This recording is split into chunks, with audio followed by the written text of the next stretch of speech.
Okay. So have you ever, like, really thought about how music actually gets made? Like, how it goes from somebody's head to, you know, blasting through your headphones? It is a kind of a magical process, isn't it? And there's so much that goes into it. Yeah. And one of the things that always seems to spark a lot of debate, at least online and stuff, is the whole analog versus digital thing in music production. Ah, yes, the never-ending debate. Exactly. Like, does it really matter in the end?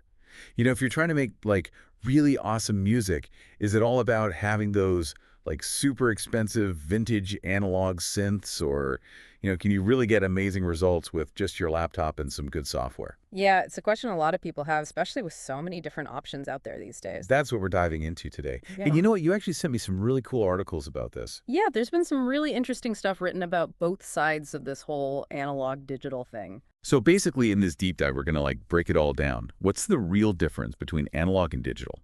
What does it actually mean for the sound, for the way people make music?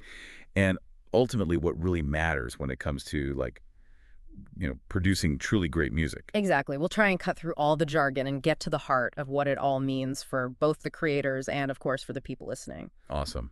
So first things first, for anyone who might be new to all this, can you, like, just quickly explain what we even mean by analog and digital audio? Sure. So think of it this way. Analog audio is all about continuous waveforms. It's like the sound of, let's say, a guitar string vibrating.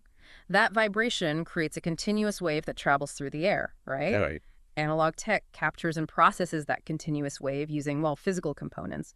Think of those classic tube preamps you see in like old recording studios or those big reel-to-reel tape Well, machines. yeah, like the ones in those old rock documentaries. Yeah, exactly. And those legendary outboard compressors like, the LA2A or the 1176, those are like the gold standard for a lot of people. Yeah, I've heard those names thrown around. They each have this really specific sound, a sort of sonic fingerprint that people love. And of course, there's analog synthesizers, which create sound using electronic circuits. It's all about, physical hardware directly messing with that continuous sound wave. So it's like the real world physically shaping the sound. That's pretty cool. So how is digital different? Like, what's the big shift there? Well, with digital audio, you're taking that continuous analog wave and turning it into like a series of numbers. It's basically binary code, those ones and zeros computers use. Oh, okay. This means you can manipulate the sound inside a computer Hmm. using what's called a DAW or digital audio workstation. It's like the main software you use to record, edit, mix, all that stuff. Gotcha. So some examples of digital tools would be like, Well, your audio interface, for starters, that's what handles the conversion between analog and digital signals. And then there are digital synthesizers, which are like software versions of those analog synths we were talking about. They're sometimes called VSTs, which stands for Virtual Studio Technologies. USDs. And then you have all your DAW-based effects like EQs, compressors, reverbs, delays, all that stuff. And you even control it all using MIDI controllers, which send digital instructions to the software.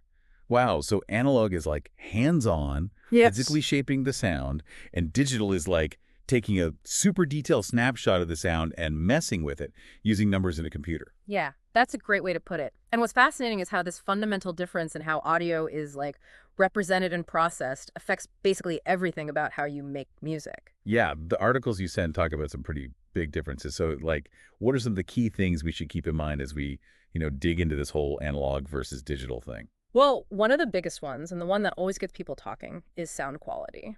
The general idea is that analog gear gives you a warmer, richer sound with these natural harmonic distortions that a lot of people find really pleasing to the ear. Like more natural sounding, I guess. Exactly. And then with digital, the focus is more on getting a super clean, precise sound with a ton of flexibility. Right. So it kind of makes sense. Analog, with all its physical components, each adding their own little quirks to the sound, versus digital, which is all about precision and control.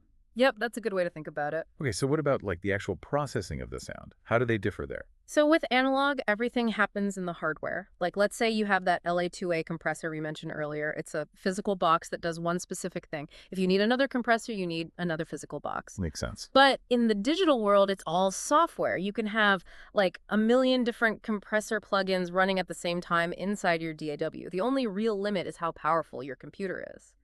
So digital is way more flexible in that sense. Oh, yeah, for sure. And that difference in flexibility extends to how you actually control the sound, too. Oh, how so?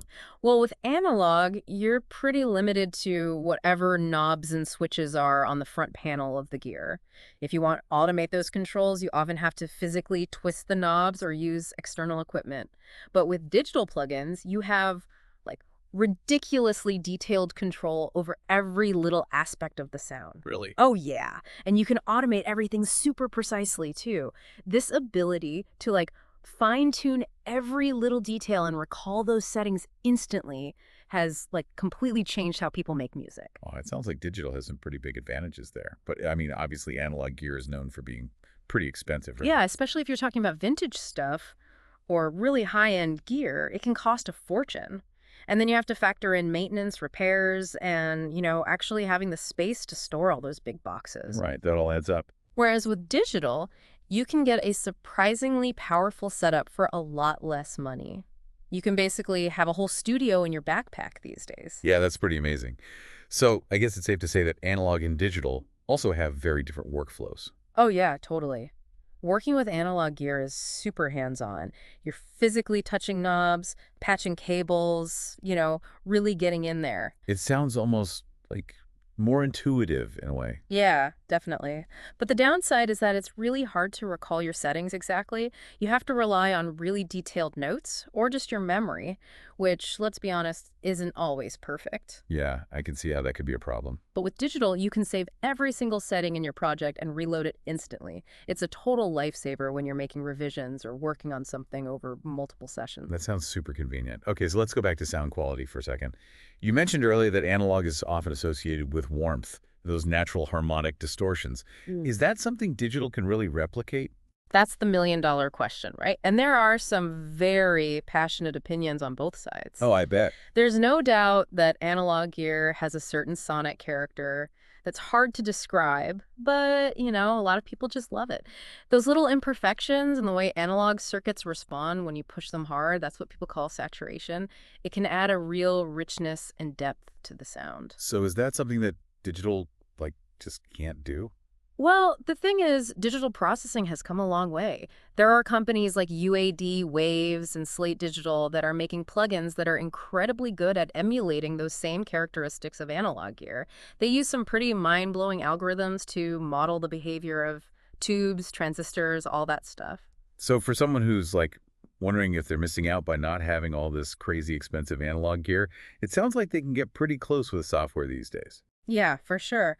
While some hardcore analog purists might disagree, the reality is that a lot of modern music, even stuff that wins awards for its sound quality, is made entirely in the digital domain or relies heavily on those really good software emulations. That's pretty reassuring for someone who's just starting out and can't afford, a room full of vintage synths. Exactly. Now, let's talk about workflow for a bit. You mentioned earlier how easy it is to recall your settings with digital. That seems like a huge advantage in today's fast-paced music world. Yeah, especially when everyone's collaborating online and sending files back and forth. Absolutely. Imagine you're working on a mix with 50 different tracks, all with a bunch of effects on them. With an all-analog setup, if you need to revisit that mix a month later or if someone asks for changes, you'd have to remember exactly what you did and try to recreate it all by hand. Oh man, that sounds like a nightmare. Yeah. But with digital, you just open the project and everything is exactly how you left it. It saves so much time and hassle. Totally. But, those articles did bring up an interesting point about analog gear being more hands-on and maybe even more inspiring because of that. Right, there's definitely something to be said for that. When you're physically turning knobs and plugging cables, you're interacting with the sound in a much more direct way. It can lead to happy accidents, like discovering new sounds you wouldn't have found just by clicking through menus on a computer. Yeah, I can see how that would be really cool. It's like you're more connected to the sound. Yeah, it's a different kind of experience. It can be super inspiring. So let's be real, though. Cost is a big factor for a lot of people. Yeah. Analog and digital are on totally different levels there. No doubt. Analog gear, especially the good stuff, can be crazy expensive. Not just to buy, but to maintain, too. It can be a real barrier for a lot of musicians, especially those just starting out. Yeah, totally. But digital tools have really made music production much more accessible. You can get pro-quality software for a fraction of the cost of analog gear. It's amazing how much you can do with just a laptop and a few good plugins. That's awesome. That really opens up the world of music production to, like, everyone. But I do wonder, does that mean analog is kind of becoming, like, less relevant when it comes to innovation in sound? That's a really interesting question. I think analog still has a place, especially for that hands-on experimentation we were talking about. But, digital offers a different kind of innovation. There's just so much you can do with software these days. You can create sounds that would be impossible with analog gear, and you can do it all in a really precise and controlled way. Plus, digital makes it much easier to collaborate and share ideas with other people. So it sounds like both analog and digital have their own unique strengths, which Right. is probably why a lot of people use both, right? Exactly. Hybrid workflows are super common these days. It's all about choosing the right tool for the job. Can you give me an example of what a hybrid workflow might look like? Sure, a lot of producers will record things like vocals or acoustic instruments using really high quality analog preamps to capture that warm, natural sound.